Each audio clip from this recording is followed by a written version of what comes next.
So how to analyse your debt based mutual funds. So బేసిక్గా unlikely the equal mutual fund, మనకి equity mutual funds లాగా debt based mutual funds కి మనం debt based mutual funds ని analyse చేయడానికి కూడా మనకి కొన్ని పారామీటర్స్ ఉంటాయి. ఆ పారామీటర్స్ గురించి మాట్లాడుకుందాం.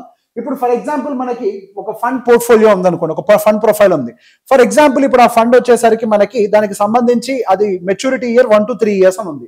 ఫర్ ఎగ్జాంపుల్ మనకు 1 to 3 years లో మెచ్యూర్ అయ్యేటువంటి ఫండ్స్ అంటే ఏంటి, మనకి short term duration fund. Example ఇక్కడ మిరాయ్ అసెట్ పెట్టాము, but it is not a recommendation.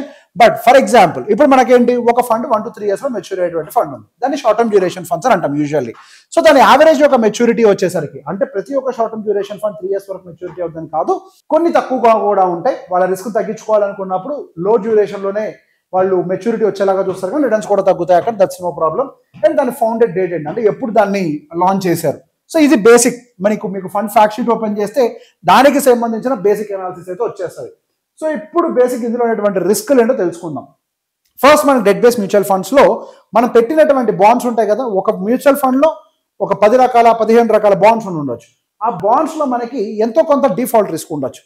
For example ఏదైనా బాండ్ అమ్మినటువంటి ఒక కంపెనీ వాళ్ళు రీపే చేయలేకపోతే దాన్ని డిఫాల్ట్ రిస్క్ అని అంటారు, అంటే borrower fails to repay the money. Next వచ్చేసరికి క్రెడిట్ రిస్క్. ఒకవేళ ఆ కంపెనీకి సంబంధించినటువంటి బాండ్స్ కనుక, అంటే వాళ్ళకి ఏదైనా రిస్క్ పెరిగి కంపెనీకి సంబంధించినటువంటి బాండ్స్ కనుక డౌన్ గ్రేడ్ చేసినట్లయితే మీకు సంబంధించినటువంటి ఎన్ఏవి ఇంపాక్ట్ అవడానికి పాసిబిలిటీ ఉంటుంది. ఇంకొకటి వచ్చేసరికి ఇంట్రెస్ట్ రేట్ రిస్క్. సహజంగా మనం మార్కెట్లో ఉండగానే ఆర్బీఐ వస్తుంది, ఆ ఇంట్రెస్ట్ రేట్ ఈ ఇంట్రెస్ట్ రేట్ అని మార్చేస్తూ ఉంటుంది.